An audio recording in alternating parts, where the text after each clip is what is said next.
O ex-ajudante de ordens de Jair Bolsonaro, tenente-coronel Mauro Cid, deve confessar que vendeu as joias recebidas pelo governo brasileiro de autoridades estrangeiras a mando do ex-presidente. A informação do novo advogado do ex-assessor, o César Bittencourt. Segundo ele, Mauro Cid vai admitir que negociou as joias nos Estados Unidos e que entregou o dinheiro para Jair Bolsonaro. Entre os itens está um tic-tac, relógio Rolex, como diz o Reinaldo Azevedo, né? Vendido por $68 mil, o equivalente a R$330 mil, para uma loja na Pensilvânia. A peça depois foi recomprada pelo advogado do ex-presidente, o Frederico Wassef. Na última terça-feira disse ter agido sozinho, né? A gente trouxe essas informações por aqui. Ele negou qualquer tipo de operação de resgate. Ontem, o ministro do Supremo Tribunal Federal, Alexandre de Moraes, determinou a quebra dos sigilos bancário e fiscal de Jair Bolsonaro e também da ex-primeira-dama Michele Bolsonaro. E ainda deu aval à Polícia Federal para obter informações por meio de cooperação internacional sobre as contas mantidas pelos envolvidos no esquema no exterior. Entre elas, do próprio Jair Bolsonaro, também de Mauro Cid, do pai dele, general Mauro César Lorena Cid, e se houver de Frederico Wassef. A gente tem mais informações ainda sobre esse assunto que vai bombar demais nessa sexta-feira com o João Pedro Melo. Veio até sem o Casual Friday dele, né? Tradicional, às sextas-feiras, vem de blusa de moletom, às vezes uma camiseta. Hoje não dá, né? João Pedro Melo tá de terno, gravata. E que gravata, hein, meu querido? Bom dia. Oi, Carla, bom dia a você, Sheila, Megali, todos que estão nos acompanhando. Pois é, hoje não dava para usar o Casual Friday, né, diante do que a gente tem de expectativa para o dia de hoje, né? A gente está acompanhando essa situação das joias que estão se desenrolando ao longo dessa semana, assim como também o depoimento de ontem de Walter Delgatti Neto, que acabou desenrolando em uma série de outras questões nos bastidores aqui da capital do país. Bom, falando a respeito de Mauro Cid, né, ex-ajudante de ordens de Jair Bolsonaro, advogado dele, César Bittencourt, disse de fato que ele deve confessar essa participação, dizer que vendeu as joias nos Estados Unidos e entregou valores a Jair Bolsonaro. E tudo isso a mando, na verdade, do próprio ex-presidente. A operação contou, então, com a ajuda do pai dele, o general Lorena Cid, que providenciou a remessa de dinheiro para o Brasil. A decisão de confessar os crimes partiu do próprio militar, após sofrer pressão da mulher dele, Gabriela Cid, e da possibilidade de ver o pai preso. Integrantes da CPMI do 8 de janeiro já negociam com a defesa de Mauro Cid para que ele volte a depor na semana que vem. E aí, esperam que dessa vez ele não fique com aquela afirmação de que vou permanecer em silêncio, até para perguntas de idade, quantos filhos tem, coisas que não poderiam incriminá-lo. Em conversa exclusiva com o repórter aqui da Band Brasília, o Túlio Amâncio, o ex-presidente Jair Bolsonaro chamou a estratégia de confissão de Cid de kamikaze. Bolsonaro negou ter recebido algum valor em espécie do tenente-coronel e disse que não pediu para que os bens fossem vendidos. Segundo o ex-presidente, ele não falou com o Mauro Cid porque seria acusado de interferência. Para Bolsonaro, o ex-assessor é capaz de falar qualquer coisa por estar há muito tempo na cadeia. Ainda em relação ao escândalo das joias, a Polícia Federal também já está analisando o conteúdo dos 4 celulares que foram apreendidos com o advogado de Jair Bolsonaro. Frederico Wassef está sendo investigado, então, pela compra desse relógio Rolex que foi presenteado pelo governo da Arábia Saudita ao ex-presidente. Ele admitiu ter feito esse negócio após a revelação de um recibo com o nome dele, só que não revelou a quem entregou esse item de luxo e nem quem ordenou essa operação de recompra. O ministro do Supremo Tribunal Federal, Alexandre de Moraes, autorizou a quebra dos sigilos bancário e fiscal de Jair Bolsonaro e também da ex-primeira-dama Michele, nesse caso, e também foi feito um pedido de cooperação internacional pela Polícia Federal para solicitar as informações aos Estados Unidos, essas informações de quebra de sigilo das contas dos investigados, nesse caso, das joias. E aí, nesse caso específico, a gente teria a conta de Lorena Cid, de repente, a conta do próprio Mauro Cid, além, obviamente, de Jair Bolsonaro e de Michele. Essa é uma questão que vai ser decidida nos próximos dias pelo ministro Alexandre de Moraes e já há uma expectativa de alguma operação sendo cumprida contra o ex-presidente Jair Bolsonaro. Claro, essa operação, por enquanto, informações que a gente tem de fontes da Polícia Federal, não está sendo cumprida hoje, né? A gente já tem essa informação. A casa de Jair Bolsonaro tinha uma expectativa de grande movimentação de imprensa, mas até o momento não há movimentação na casa dele aqui em Brasília. Essa é a informação que a gente tem até agora. Ô, João Pedro, esses personagens todos, com exceção do Mauro Cid, que está preso, né, obviamente, o Mauro Cid pai, Vacef, o próprio Bolsonaro, todos eles estão em posse, de seus passaportes, né? Naquelas operações lá de busca e apreensão na casa do Bolsonaro, o documento não foi levado, foi? Não foi levado, né? Naquela época foi levado só o celular dele, né? Que a gente lembra que a própria primeira-dama Michele disse que não levaram o celular dela. A gente inicialmente tinha noticiado que tinham levado o celular dos dois, mas não. O documento de Jair Bolsonaro está com ele, esse passaporte, e há uma informação, inclusive, isso é detalhe de bastidor, de que já há um monitoramento nas principais fronteiras, se a gente pode dizer assim, do país. Ou seja, principais linhas de saída para verificar se de repente o ex-presidente Jair Bolsonaro passaria por algum dos aeroportos, alguma área de fronteira. Claro, isso pode não acontecer, mas também pode acontecer. Então a Polícia Federal já está preparada para esse tipo de situação. Mas não há, até o momento, isso informações de fontes nossas, nenhum tipo de operação ocorrendo contra Jair Bolsonaro. Bom, se a gente falava em cerco se fechando contra o presidente, agora a gente pode falar em cerco que se fechou. Porque por mais que Mauro Cid vai dizer algo que a polícia já sabia, ou pelo menos já desconfiava e buscava indícios para montar esse quebra-cabeça, ele tem muito mais a falar, né? Ele tem muito a tratar. Ele estava sempre lá de papagaio de pirata do Bolsonaro em todas as viagens.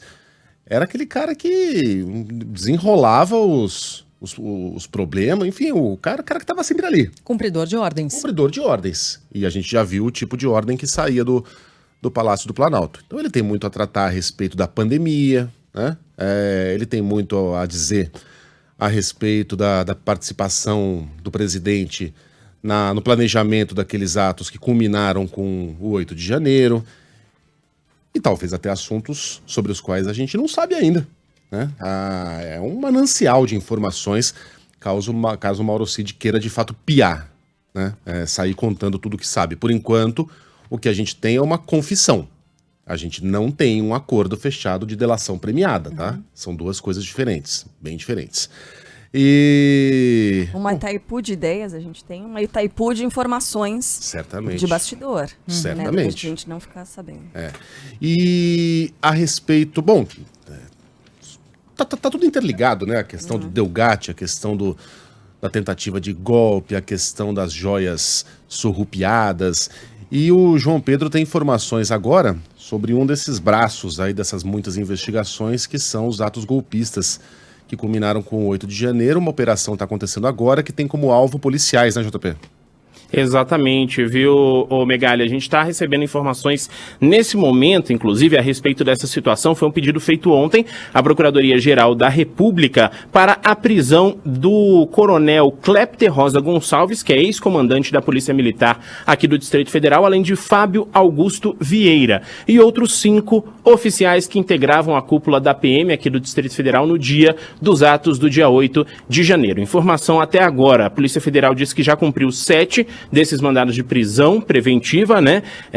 Provavelmente contra esses 2 e mais outras 5 pessoas que estariam sendo investigadas nessa operação, e há também mandados de busca e apreensão sendo feitos aqui na capital do país. Essa operação foi desencadeada hoje a pedido da Procuradoria-Geral da República, autorizada pelo ministro Alexandre de Moraes. Quem pediu foi o subprocurador Carlos Frederico Santos, e ele está acusando esses oficiais da PMDF de omissão nos atos do dia 8. A gente sabe que o Fábio Augusto já prestou depoimento, teve ali uma prisão logo no mesmo período de Anderson Torres, destacando que não cometeu nenhum crime, que mandou tirar as viaturas lá da frente do Supremo Tribunal Federal para ir buscar novos armamentos ou até mesmo munições, mas essa situação está sendo agora investigada mais uma vez pela Polícia Federal. Portanto, essa operação sendo cumprida hoje, aqui até agora, 7 pessoas presas preventivamente. Boa, JP. Até mais tarde. Você vai trabalhar Até. bastante hoje, a gente vai conversar mais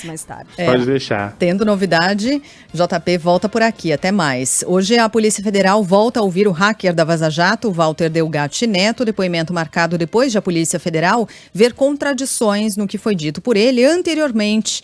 E a CPI dos atos de 8 de janeiro. Ontem, Walter Delgatti Neto fez uma série de acusações contra Jair Bolsonaro. Quem acompanha traz os detalhes é o André Viana. A Polícia Federal convoca o hacker Walter Delgatti Neto a prestar depoimento novamente. A convocação teria sido feita após a PF enxergar contradições entre afirmações dadas pelo hacker à CPMI de 8 de janeiro e o que tinha declarado a corporação anteriormente. Além disso, teriam ocorrido desdobramentos nas investigações que precisariam ser esclarecidos por Delgatti. O depoimento está previsto para começar às 9 da manhã. A previsão era que Delgatti retornasse a Araraquara, cidade paulista em que está preso, ainda na noite de ontem, mas o retorno foi adiado em razão do inquérito. Com isso, ele permanece na carceragem da Polícia Federal. O hacker está detido desde o início deste mês, acusado de invadir os sistemas do Conselho Nacional de Justiça na primeira semana do ano e inserir um mandado de prisão falso contra o ministro Alexandre de Moraes e 11 alvarás de soltura de indivíduos presos. No depoimento, ontem, Walter Delgatti Neto voltou a dizer que se encontrou com Jair Bolsonaro antes das eleições de 2022, no dia 10 de agosto, e que o ex-presidente queria que ele tentasse fraudar o sistema das urnas eletrônicas do Tribunal Superior Eleitoral, que, segundo ele, não era possível. A reunião, de acordo com o hacker da Vaza Jato, se deu no Palácio da Alvorada, foi intermediada pela deputada Carla Zambelli, que teria pagado R$40 mil a ele para invadir o sistema do Conselho Nacional de Justiça e emitir um falso mandado de prisão contra o ministro do STF, Alexandre de Moraes. Segundo Walter Delgatti Neto, Bolsonaro prometeu a ele um indulto caso tivesse algum problema com a justiça, o mesmo aquele que foi dado ao ex-deputado Daniel Silveira. Você, nesse momento, colocou, por exemplo, a possibilidade de você ser punido, ser preso por isso? Você recebeu deles algum tipo de garantia de proteção? Sim, recebi, inclusive a ideia ali era que eu receberia um indulto do presidente. Ele havia concedido um indulto a um deputado federal e como eu estava com o processo da spoofing à época e com as cautelares que me proibiram de sair à internet e trabalhar, eu visava a esse indulto e foi oferecido no dia. Em outra ocasião, Jair Bolsonaro teria pedido a ele que assumisse a autoria de um grampo feito por estrangeiros contra o ministro Alexandre de Moraes e a promessa de indulto voltou a ser discutida. Você está me dizendo que o ex-presidente da República, naquele momento no telefone, que a Carla Zambelli lhe passa em mão, lhe propõe você assumir um grampo do ministro do Supremo Tribunal Federal, Exatamente. Alexandre de Moraes, e, segundo ele, um grampo que já havia sido feito.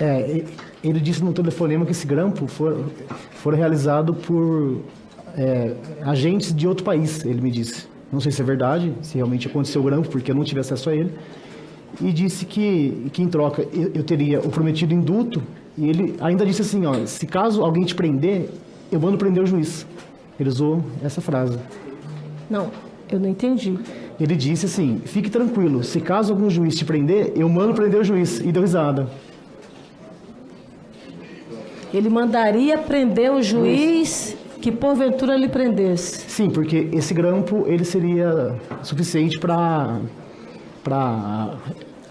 alguma ação contra o ministro e que as eleições seriam refeitas, né? Ainda em 2022, em uma reunião na sede do PL, o marqueteiro de Jair Bolsonaro, Duda Lima, teria pedido a Walter Delgatti Neto que ele produzisse um código-fonte falso para inserir em uma urna eletrônica emprestada. O objetivo, de acordo com o hacker, era exibir uma propaganda enganosa no dia 7 de setembro, um vídeo que seria montado lá pelos marqueteiros do ex-presidente, mostrando que o sistema do TSE poderia ser violado.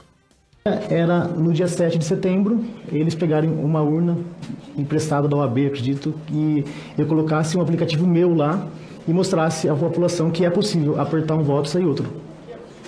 Qual seria a ideia do apertar? Seria apertar o número... É que assim, o código-fonte da urna, certo. Eu faria o meu, não o do TSE, só mostrando que, exemplo, a população vendo que é possível apertar um voto e imprimir outro.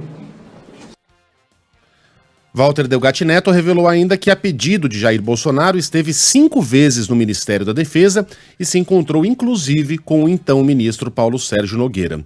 O objetivo era orientar os técnicos da pasta sobre o sistema do TSE e apontar vulnerabilidades incluídas em um relatório divulgado no dia 9 de novembro. Posso dizer hoje que, de forma integral, aquele relatório tem exatamente o que eu disse. Não tem nada menos. Ou seja, nada mais. esse relatório que eu estou com ele aqui, que veio do Ministério da Defesa e foi encaminhado ao TSE. Você teve conhecimento dele, leu e viu que foi fruto da sua orientação. Eu apenas não digitei, mas foi eu quem fez ele, porque tudo que consta nele foi orientado por mim. Ou seja, esse relatório foi construído, foi orientado, foi elaborado pelo Walter Delgatti. Durante a sessão, o senador Flávio Bolsonaro, filho de Jair Bolsonaro, admitiu o encontro do pai com Walter Delgatti Neto, mas afirmou que o objetivo era apenas melhorar a segurança das urnas eletrônicas. Porém, quando questionado por parlamentares da oposição, o hacker da Vaza Jato deixou de responder às perguntas e usou o direito obtido no STF de permanecer em silêncio. É óbvio que as conversas todas que existiram, segundo ele está dizendo, tanto com o presidente Bolsonaro, com a deputada Carla Zambelli, com o integrante das Forças Armadas, não foram para fazer invasão em sistema eleitoral nenhum. Ele próprio falou que tem conhecimento teórico, nunca teria feito isso. Foi, na verdade, uma sondagem para que ele pudesse, junto com aquele grupo das Forças Armadas que estava legalmente junto ao TSE para fazer os testes em urnas, pudesse mostrar para o TSE possíveis vulnerabilidades das urnas. Essa narrativa aqui que foi criada pela manhã inteira, de que ele foi contratado para fraudar as eleições, é uma mentira. Um terror que foi criado, como se o presidente Bolsonaro tivesse o contratado para isso. As conversas sempre foram no sentido de instruir o TSE, para mostrar, TSE, dá para melhorar a segurança das urnas. E foi nesse aspecto que o senhor foi contactado. Então, para que ficar mentindo aqui? O senhor está levando algum dinheiro de alguém para fazer o que está fazendo aqui hoje? Queria que o senhor respondesse. Ficarei em silêncio. Ainda na CPMI, né? Walter Delgatti Neto bateu... Esse foi um dos momentos, né? Esse do senador Flávio Bolsonaro. Um outro que, claro, ganhou muita repercussão, ganhou muita projeção nas redes sociais. Só se via esse vídeo aqui. Walter Delgatti Neto batendo boca com o senador Sérgio Moro, quando questionado sobre os crimes cometidos ao longo da vida. Foi o hacker que revelou as conversas, né, do ex-juiz com procuradores da Operação Lava Jato que resultaram na anulação de alguns processos. Quantas vítimas o senhor já provocou de estelionato? Quantas pessoas foram vítimas do estelionato que o senhor praticou? Relembrando que eu fui vítima de uma perseguição em Araraquara, inclusive equiparada à perseguição que Vossa Excelência fez com o presidente Lula, integrantes do PT, e ressaltando que eu li as conversas de Vossa Excelência e li a parte privada e posso dizer que o senhor é um criminoso contumaz. Cometeu diversas irregularidades e crimes. Pediria aqui que fosse advertido o depoente que não pode chamar um senador de criminoso cometendo crime de calúnia. Peço escusas, então. O senhor, por favor, respeite aqui o plenário desta casa. Retiro o que eu disse, peço escusas. O bandido aqui, desculpe, senhor Walter, que foi preso é o senhor. O senhor não foi preso porque ele recorreu à prerrogativa de o senhor foi condenado. O senhor é inocente como o presidente Lula, então, é isso? Solicito que haja respeito de ambas as partes. Nossa, pra quê, né? Não, a parte do retiro que eu disse, pra mim, é o mais genial. Peço escusas. Retiro que disse, peço escusas. Claro que fazendo uma referência ao próprio Sérgio Moro, que usa, né, esse termo peço escusas a todo tempo. Ad nauseam, Vocês querem falar alguma coisa sobre esse trecho? Não. Sobre a invasão ao sistema do CNJ, que teria sido pedida e paga pela deputada Carla Zambelli, Walter Delgatti Neto revelou que as senhas utilizadas eram fracas. Diante de todo exposto, expressa-se o competente mandado de prisão em favor de mim mesmo, Alexandre de Moraes. Publique-se, intime-se e faz o L. Ora, isso é uma brincadeira. E isso aqui ficar na intranet do CNJ. E segundo se soube, eram senhas simples, né? Senhas idiotas. Só pode até citar qual era a senha do CNJ? A senha root, que é a senha master, que tem acesso a tudo, era 123 mudar. E a segunda senha mais segura era CNJ 123. Então, assim, e a terceira, 12345. Nossa, gente, sério, essa parte foi interessante também, né? A senha master, 123 mudar. Cara, CNJ aquela 1, 2, coisa. 3. A gente foi salvo de um golpe de Estado, sim, pelas instituições, pela vigilância, né, da própria imprensa, mas também pela burrice dos protagonistas, né? É tudo muito impressionante. A Carla Zambelli foi lá, porque isso está comprovado, né? A troca de dinheiros entre Zambelli e Delgatti. O que falta saber é de quem era o dinheiro. Era dela. Ela estava pedindo vaquinha na internet para pagar conta de processo judicial. Né? Como é que se deu essa transação? Dinheiro vivo? Como? Isso tudo a polícia vai descobrir. Mas aí a Carla Zambelli vai lá e contrata um sujeito para cometer um crime e posta na internet, dizendo, vem coisa boa aí. Uma fotografia ao lado do criminoso. É mais ou menos a mesma coisa que você se aliar ao PCC e colocar uma foto sua com uma cola na internet avisando, vem coisa boa aí. Sério, eram esses os protagonistas de uma tentativa de golpe de Estado. Um dos momentos mais ridículos da sessão de ontem foi quando o pastor Marco Feliciano, que aliás está se tornando o grande clown, né? Dessas sessões lamentáveis que a gente tem acompanhado, foi lá e colocou a gravação de um áudio de um comediante. Um comediante, para não minha surpresa, do programa Pânico, da Jovem Pan. Dizendo, de quem é essa voz? De quem é essa voz? E o cara tava imitando o Bolsonaro. Aí ninguém entendeu nada. Ele falou, como é que o senhor tem certeza que não tava conversando com o imitador? Ô Feliciano, o cara se encontrou com o Bolsonaro no Palácio da Alvorada. É. Não era o cara do Pânico. Não era nem o carioca fantasiado de Bolsonaro. Era ele. Ele próprio admite, o Flávio admite. E você vem com essa, ô Feliciano. Aí, bom, não vou nem comentar do Sérgio Moro. O Delgatti aparentemente foi lá pronto para dar essa lacrada Que constrangimento. juiz da Lava Jato. Não, foi ensaiado, né? Foi. Ele fez o momento certinho, pediu escusas. A coisa do retiro que eu disse eu acho genial, porque isso tá gravado pra sempre, ele falou. Tá sendo televisionado, exibido ao vivo pra um monte de gente. Ai, não, então eu retiro o que eu disse. Mas é uma daquelas... Todo mundo ficou muito feliz com a lacrada e achou gozado.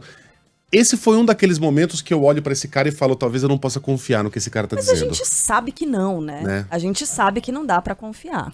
O outro, a Sheila apontou aqui fora do ar, foi quando o Flávio Bolsonaro perguntou, o senhor tá recebendo dinheiro pra fazer isso? E ele optou por permanecer em silêncio. Ora, ele tava bastante falante ontem. Nesse momento... Ele ficou quieto. Em outros também, né? Mas nesse momento ficou quieto. E a instituição do direito de permanecer em silêncio serve para que você não produza provas contra você mesmo. Quer dizer, então, que se ele respondesse a essa pergunta, ele estaria produzindo provas contra ele mesmo? Era importante que ele tivesse respondido. Não estou recebendo dinheiro de ninguém. Agora, grandes delações, grandes revelações, historicamente, já foram feitas por criminosos. Vamos lembrar que a CPMI dos Correios começou com a petecada do Roberto Jefferson. Ele próprio embolsando 4 milhões de reais e aí decidiu virar o delator do Mensalão. Ele não é um herói. Ele não é um leão patriota. Ele é um cara que não queria cair sozinho e resolveu jogar no ventilador. Daí surgiu o Mensalão. E embora Delgatti não seja um personagem confiável, há algumas coisas ali que a gente sabe que são verdade. Ele foi ao Palácio da Alvorada. Ele recebeu dinheiro de Carla Zambelli. Ele de fato entrou no sistema do CNJ e colocou lá aquele mandado de prisão falso contra o Alexandre de Moraes do Faz o L. Ele realmente esteve no Ministério da Defesa. Quantas vezes? Com quem conversou? A polícia vai ter que investigar e tem como saber.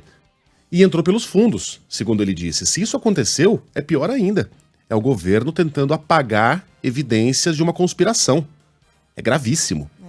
Ele dizendo em que horário que ele teve lá por onde ele entrou, há câmeras em todos os lugares. Isso é fácil de ser comprovado. Mas só o fato de ele ter se encontrado com o presidente da República e o presidente não ter dado um passa-moleque imediatamente naquele cara, saia daqui agora. O senhor é um criminoso, seu lugar é na cadeia. Não. Ele manteve a conversa e foi lá e recomendou ao hacker que fosse dar um pulinho no Ministério da Defesa, coisa que ele fez, segundo ele, 4 vezes. É gravíssimo. É o que diz a relatora da CPMI, Elisiane Gama, disse não ter mais dúvidas sobre a responsabilidade de Jair Bolsonaro, diz que vai pedir o indiciamento dele. A ideia é convocar o ex-presidente para depor e, se necessário, fazer uma cariação com o hacker, que já disse que aceita. Em nota, Num comunicado, a defesa de Jair Bolsonaro confirmou que o ex-presidente recebeu Walter Delgatti Neto no Palácio da Alvorada, mas classificou as acusações do hacker como falsas, desprovidas de prova e caluniosas, prometendo adotar medidas judiciais contra ele. Já a defesa da deputada Carla Zambelli refutou as acusações de Delgatti Neto e disse que ele faz invenções recheadas de mentiras. Segundo a nota, as versões do hacker mudam com os dias, o que é, abre aspas, só mais um sintoma de que a sua palavra é totalmente despida de idoneidade e credibilidade, fecha aspas. Marqueteiro do PL, Duda Lima, também negou ter recebido o hacker e discutido a suposta criação de um código-fonte fake para ser inserido nas urnas eletrônicas. O Ministério da Defesa, por sua vez, afirmou que não vai se manifestar sobre as possíveis reuniões de Delgatti Neto com militares para discutir a vulnerabilidade do sistema do TSE. O chefe da pasta, José Múcio Monteiro, no entanto, disse ter acionado a Polícia Federal para apurar as circunstâncias sobre como e com quem o hacker se reuniu. Voltaremos ao assunto daqui a pouquinho. Bom, o presidente Lula pode anunciar hoje as trocas na esplanada dos ministérios para abrigar partidos do Centrão. O Republicanos, de Silvio Costa Filho, já teria aceitado assumir a pasta de Portos e Aeroportos. O PP insiste no Ministério do Desenvolvimento Social, mas Lula resiste, quer manter o Wellington Dias do PT. Thalita Almeida. Wellington. As negociações conduzidas pelo presidente Lula para a entrada de partidos do Centrão no governo estão avançadas. A expectativa é que o deputado Silvio Costa Filho, do Republicanos, assuma o Ministério de Portos e Aeroportos. Com isso, o atual titular da pasta, Márcio França, do PSB, iria para a Ciência e Tecnologia, que hoje está com o PCdoB. Já o Progressistas, partido do presidente da Câmara, Arthur Lira, insiste em ficar com o Desenvolvimento Social, que administra o Bolsa Família. A mudança no ministério que está com o petista Wellington Dias é, no entanto, mais sensível porque o programa é uma marca dos governos Lula e do PT. Como as trocas estão vinculadas à pauta econômica do governo, que está parada na Câmara, a expectativa é que Lula decida sobre isso o mais rápido possível. Ontem, o titular da Fazenda, Fernando Haddad, minimizou as divergências com Arthur Lira e se mostrou confiante sobre a votação do novo marco fiscal na próxima semana. Sobre arestas a serem aparadas, ele disse que o presidente da Câmara é responsável e eventuais mudanças no projeto são conversadas com a Fazenda. O presidente Lira é um responsável, já falou várias vezes para vocês que vai pautar em 2 terços, eles têm que discutir qual dos dois vai votar no plenário, mas vem para a sanção presidencial. A declaração do ministro ocorreu após Lira adiar a votação do marco fiscal que estava prevista para esta semana. O ato foi visto pelo governo federal como resposta a uma entrevista concedida por Fernando Haddad, no qual afirmou que a Câmara tem muito poder. Destaque agora da economia. Com a gasolina mais cara, o etanol, que já vinha sendo vantajoso, está valendo cada vez mais a pena para quem tem carro flex, obviamente. Diga aí, Mayra Djaimo, bom dia, onde é que você está? Bom dia, Carla, Sheila Megali, bom dia a todos que nos acompanham. Tô no carro, tô circulando pelos postos para dar uma olhada no preço do etanol e subiu, viu? Desde ontem subiu na cola aí da alta da gasolina e do diesel. O preço do etanol que vinha caindo desde julho e na semana passada, segundo a Agência Nacional do Petróleo, estava no país em uma média de R$ 3,59, mas muita gente já percebeu a alta, como contam os ouvintes. Eu abasteci ontem, o litro do etanol estava R$ 3,19. Fui abastecer hoje, estava R$ 3,29. Os caras aumentaram 10 centavos. Os especialistas estavam falando que era a maior produção de cana. Como que pode aumentar? Tem que diminuir. Me ajuda aí. E em São Paulo, por exemplo, segundo o sindicato que representa os postos de combustível, o etanol nas distribuidoras aumentou até 12 centavos por litro e aí os postos estão repassando. Já era uma alta esperada, porque os produtores vinham reclamando que estavam precisando deixar o preço muito baixo por causa da gasolina para conseguir vender, e isso não estava nem cobrindo direito os custos da produção. E como a safra de etanol foi muito boa, tem muito produto no mercado, eles precisam esvaziar os estoques e deixar naquela continha que a gente faz no posto o etanol ganhando da gasolina. Agora que a gasolina subiu, eles conseguiram subir o preço do etanol também, mas ainda assim deixando mais vantajoso. Então, 2 conclusões. O etanol continua na maior parte dos postos mais vantajoso para o consumidor, mas preparem o bolso porque tanto a gasolina, quanto o diesel, quanto o etanol aumentaram em todo o país. Carla, Sheila e Megali. O Megali adora trazer a continha, né? Quando vale a pena a gasolina, quando vale a pena álcool. Mayra, bom trabalho para você. Eu sei que você tem que seguir por aí com informações em outros veículos aqui do Grupo Bandeirantes. Bom trabalho. Valeu, gente. Até mais. Valeu. Mas você sabe que eu recebi mensagens de algumas pessoas que manjam de mecânica de carros e que me disseram que essa continha tá um tanto quanto ultrapassada. Sério? Essa do 0,7. Isso aí essa continha vale para motores antigos, lá da década de 2000, etc. Os carros hoje têm uma relação diferente com o etanol e a gasolina. Eita. Então a coisa está mais próxima do 0,8, do 0,75 do que do 0,7. Do que eu estou falando? A conta tradicional, que é a recomendada, né, pelos especialistas e tal, é você pegar o preço da gasolina, multiplicar por 0,7. É uma conta difícil, faça na calculadora. 0,7. E aí o valor que der, se tiver acima do preço do etanol, vale a pena o etanol, se tiver abaixo, vale a pena a gasolina. Mas agora eu não sei de mais nada, porque parece que esse número já não é mais tão... Já não há mais um consenso em torno dele. Então, pelas mensagens que eu recebi aqui, eu ficaria no 0,75. Tá. Tá? Mais vezes 0,75. Mas eu não sou o José Paulo Gouveia lá, o presidente do Cinco Petro. Mas eu ficaria com essa conta por hora. 0,75, se o valor lá na calculadora for maior que o preço do etanol, manda bala. Pode encher o tanque com etanol que vale a pena. Bom, toda vez que a gente fala desse assunto, chovem mensagens de ouvintes. Estou aqui impressionada com o preço em Fortaleza. Etanol 5,39 e gasolina 6,39. A normal, a comum. Nossa. 6,39 é o que diz nosso ouvinte Delano. É isso aí, obrigada pelas participações todas, viu, pessoal? Vamos em frente com mais da nossa reportagem. A Justiça do Rio de Janeiro começa a ouvir hoje as testemunhas do incêndio que matou 10 jovens no Ninho do Urubu. Você certamente se lembra desse caso. Em fevereiro de 2019, quando o fogo destruiu um alojamento do Centro de Treinamento do Flamengo. Pedro Dobal acompanha e traz os detalhes. A Justiça do Rio realiza na tarde de hoje a primeira audiência de instrução e julgamento do processo relacionado ao incêndio no Centro de Treinamento do Ninho do Urubu, em 2019. 10 jovens da base do Flamengo morreram na ocasião. Nesta primeira sessão, 13 testemunhas de acusação devem ser ouvidas, entre elas 11 vítimas sobreviventes. 8 pessoas respondem pelo incêndio, que atingiu um conjunto de contêineres que funcionavam como dormitórios. Entre os réus está o ex-presidente do Flamengo, Eduardo Bandeira de Melo. Segundo a denúncia do Ministério Público, ele não adequou às diretrizes a estrutura física do espaço destinado aos residentes do Ninho do Urubu. A fisioterapeuta que aparece fazendo uma dancinha com um recém-nascido no bolso do jaleco se torna alvo de inquérito em Santa Catarina. Cleverson Bravo. A Polícia Civil de Santa Catarina abriu um inquérito para apurar a conduta da fisioterapeuta gravada em um hospital de Itajaí, a cerca de 100 quilômetros de Florianópolis, enquanto mantinha um recém-nascido dentro do jaleco. Nas imagens, ela aparece dançando. A fisioterapeuta não teve a identidade revelada. Ela era funcionária terceirizada do Hospital Marieta Conder Bornhausen e foi afastada das funções. A unidade não faz parte da rede própria da Secretaria de Saúde de Santa Catarina, mas tem contrato para realizar atendimento pelo SUS. O Conselho Regional de Fisioterapia também apura o caso. Ainda em Santa Catarina, a Polícia Civil investiga a morte de uma jovem e dos 2 filhos dela, encontrados em um carro submerso na cidade de Porto União.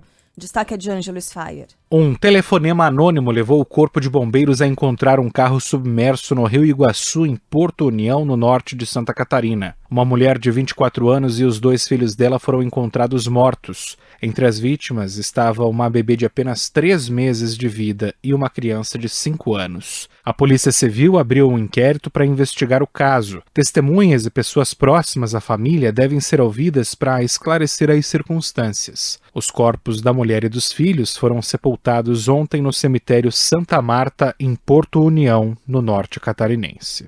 O novo ciclone extratropical preocupa o sul do Brasil. Juan Romero tem os detalhes. O Rio Grande do Sul começou a sentir já nesta madrugada os efeitos do ciclone que se formou no Oceano Atlântico, próximo do Uruguai e da Argentina. Registros de chuva, temporais de vento e até de granizo foram feitos no oeste gaúcho, próximo à Uruguaiana e também no norte do Uruguai. A previsão é que ao longo do dia de hoje, o temporal chegue aos poucos no restante do estado e a chuva caia na capital Porto Alegre no final da tarde. A Defesa Civil do Rio Grande do Sul estima que o nível de chuva possa chegar aos 70 milímetros por dia. O mar também fica agitado no litoral gaúcho, mas o que muda drasticamente é a temperatura, que passa de quase 26 graus nessa tarde para cerca de 5 no sábado.